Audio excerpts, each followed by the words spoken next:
Le vrai sens de Noël.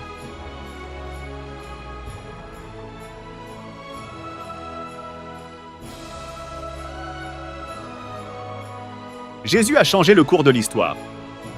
Vous vous demandez peut-être quel était le jour du tout premier Noël? Depuis la nuit des temps, cette question provoque débat et conflits. Pourtant, la date n'a pas d'importance. Si la date d'anniversaire du Seigneur avait une quelconque incidence sur notre relation avec lui, les évangiles nous l'auraient dévoilé. Ce qui est bien plus important que le jour de sa venue, c'est la réalité de sa venue. Plusieurs fêtes hivernales différentes ont été établies pour célébrer toutes sortes de divinités et de mœurs religieuses. Les Saturnales des Romains, le Pongal des Hindous, ou encore le Carnaval en Suisse et au Brésil. Pourtant, le nom de Jésus est venu à bout de toutes ces pollutions calendaires. La vérité est que la venue du Christ a effacé l'importance et la valeur de ces fêtes, car chaque jour est sien. Que vaut la renommée des saints, des dieux et des grands hommes par rapport à la gloire du Christ? Pensez-y, la date même tourne autour de lui.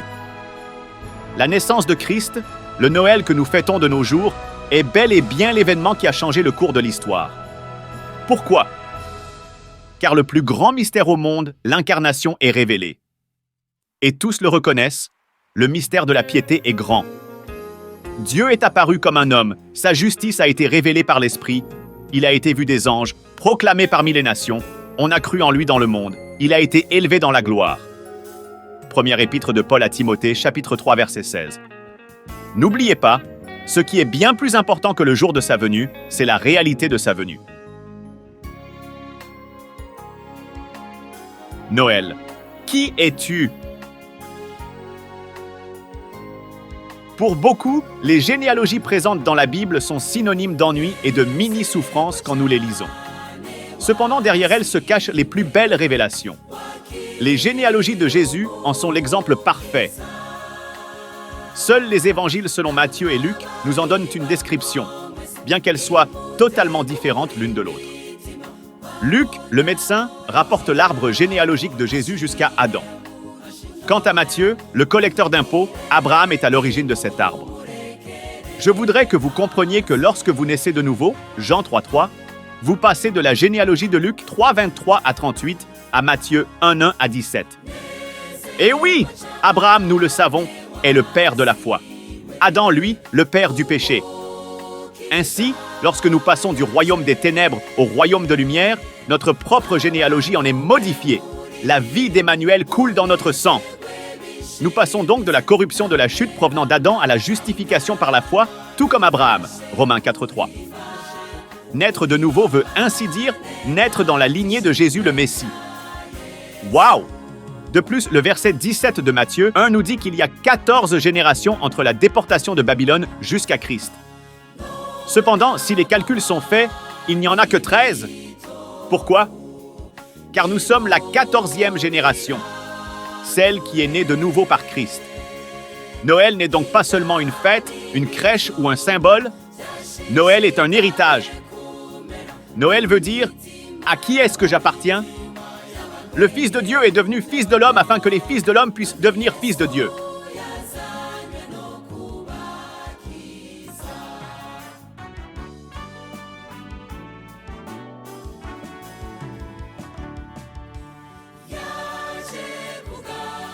Le cadeau du Père.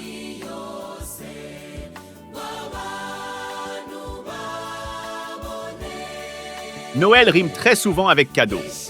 Que ce soit une petite attention comme une carte de vœux ou des bons biscuits gourmands, l'action de donner est élémentaire lors de cette belle période de fête. Je pense que je ne prends pas énormément de risques en émettant l'hypothèse que la valeur du cadeau en dit long sur la personne qui le donne, ainsi que de son affection pour le destinataire. Ainsi, Jean 3,16 est un cadeau déballé pour toutes et tous. Car Dieu a tant aimé le monde qu'il a donné son Fils unique, afin que quiconque croit en lui ne périsse point, mais qu'il ait la vie éternelle. De plus, le cadeau de notre Père, si bon et généreux, ne consiste pas en un objet matériel, mais en la véritable présence d'une personne. Christ, son Fils unique, Emmanuel, Dieu avec nous. Alléluia! Quel autre don est plus grand et beau que Dieu lui-même? Un grand homme a dit une fois, « Pour Noël, nous envoyons des cartes à nos connaissances. Aux amis spéciaux, nous leur offrons des cadeaux. Mais pour ceux que nous aimons vraiment, nous allons personnellement avec eux passer du temps. » Dieu soit loué, c'est pour cela que Jésus est venu personnellement, parce qu'il nous aime vraiment. Que Dieu soit remercié pour son don incomparable. 2 Corinthiens 9,15. Dans l'Ancien Testament, Dieu envoya des hommes pour sauver Israël, Moïse, Josué et bien d'autres. Mais pour nous sauver, il n'envoya personne. Il est venu lui-même.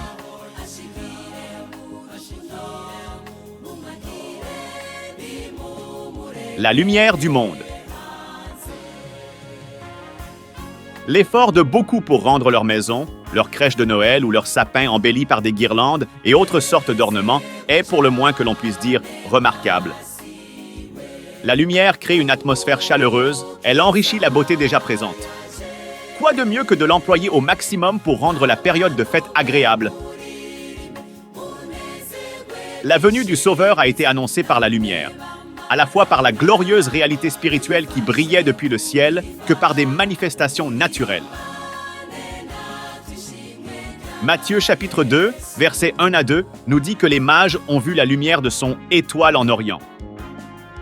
Luc chapitre 2, versets 8 à 9, décrit comment la gloire de Dieu a resplendi autour des bergers dans les champs.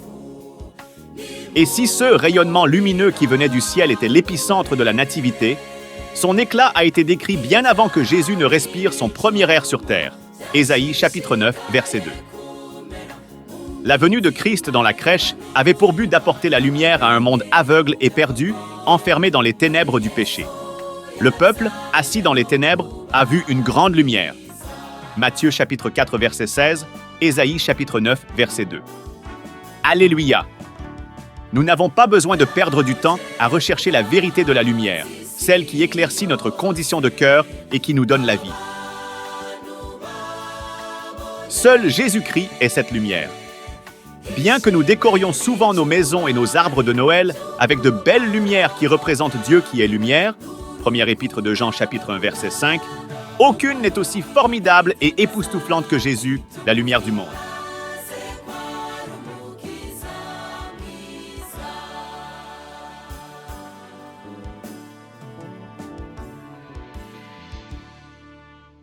L'arbre de Noël.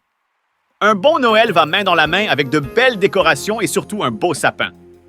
Ah, le bonheur d'avoir un sapin couvert de décorations hivernales sous lequel nos cadeaux peuvent s'abriter et qui libère une fraîche odeur de bois au travers de ses aiguilles. Il existe cependant un autre arbre de Noël, sans lequel nos arbres de fête, avec tout leur charme, n'auraient aucun sens. C'est l'arbre, ou le bois, sur lequel le Fils de Dieu a été cloué et pendu pour nos péchés. Comme le dit Actes chapitre 10, verset 39, « Nous sommes témoins de tout ce qu'il a fait dans le pays des Juifs et à Jérusalem. Ils l'ont tué en le pendant au bois. »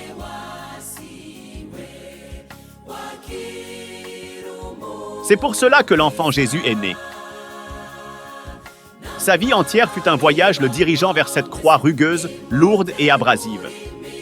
Jésus en était bien conscient, c'est pourquoi il dit « Et comme Moïse éleva le serpent dans le désert, il faut de même que le Fils de l'homme soit élevé, afin que quiconque croit en lui ait la vie éternelle. » Jean chapitre 3, versets 14 à 15. Voilà l'arbre que nous contemplons, l'arbre sur lequel le Seigneur a été élevé. Et d'une certaine manière, nous célébrons Noël chaque jour de l'année au travers de la croix et de son œuvre en nous. Alléluia! Lors de la chute d'Adam et Ève, la mort est venue sur l'humanité au travers d'un arbre de vie. Cependant, la vie éternelle est donnée au travers d'un bois mort, sec et dur, la croix de Jésus-Christ. La nativité du point de vue céleste. Nous connaissons tous, d'une certaine manière, la narration biblique de la naissance de Jésus à Bethléem. Joseph et Marie s'installèrent dans une sorte de crèche. Des bergers et des mages furent divinement avertis de la venue du Messie et paf, le Sauveur du monde est né. Bien que j'ai grossièrement réduit la nativité, l'essentiel a été dit. Mais vous êtes-vous déjà arrêté pour méditer sur la signification derrière Noël? Comment était ce jour, le jour où Christ est né? Comment le ciel a-t-il réagi à cet événement si spécial? Considérez ceci. Celui qui a toujours existé, celui qui était avant même le trône, les chérubins et les créatures célestes, celui qui a créé toutes choses s'est fait chair et est né. Visualisez les myriades et myriades d'anges qui ne cessaient d'adorer jour et nuit le Fils de Dieu, en train d'assister à cette scène si profonde. Le Christ est né d'une vierge pour sauver le monde. Waouh! Imaginez le Père et le Saint-Esprit totalement conscients que la mort brutale sur la croix sera le point culminant, avant, bien évidemment, la glorieuse résurrection de la vie de l'enfant. Le ciel a fait faillite en laissant le bien-aimé, le trésor céleste, le roi des anges, descendre sur terre pour sauver l'homme. Après avoir à plusieurs reprises et de plusieurs manières parlé à nos pères par les prophètes, Dieu, dans ces derniers temps, nous a parlé par son Fils. Il l'a établi héritier de toutes choses. Par lui, il a créé le monde en étant le reflet de sa gloire et l'empreinte de sa personne, et soutenant toutes choses par sa parole puissante, nous a purifiés de nos péchés par son sacrifice, et s'est assis à la droite de la majesté divine dans les lieux très hauts. L'Épître aux Hébreux, chapitre 1, versets 1 à 3. Le salut est une personne. La Bible nous parle d'un certain Siméon qui a été divinement averti par le Saint-Esprit qu'il verra le Christ avant qu'il ne meure. Cette parole s'accomplit lorsque l'homme pieux et juste tint dans ses bras le petit enfant Jésus. Il déclara alors « Mes yeux ont vu ton salut » Luc chapitre 2, verset 30. Quelle joie de savoir que le salut n'est pas un concept, une idée ou une philosophie. Le salut est une personne.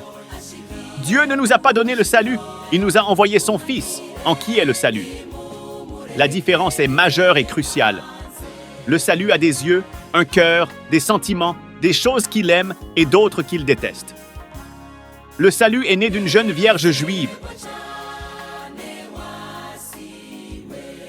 Le salut a marché sur l'eau, calmé les tempêtes, chassé les démons, guéri les malades, multiplié la nourriture.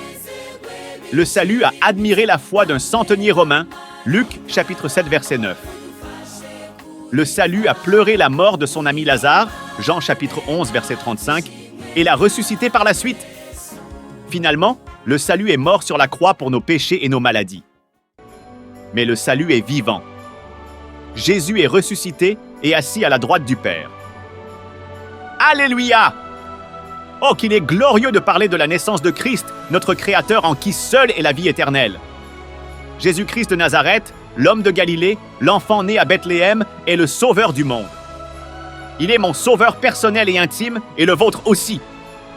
Louez-le et remerciez-le pour le don de sa vie qui a permis de sauver la vôtre.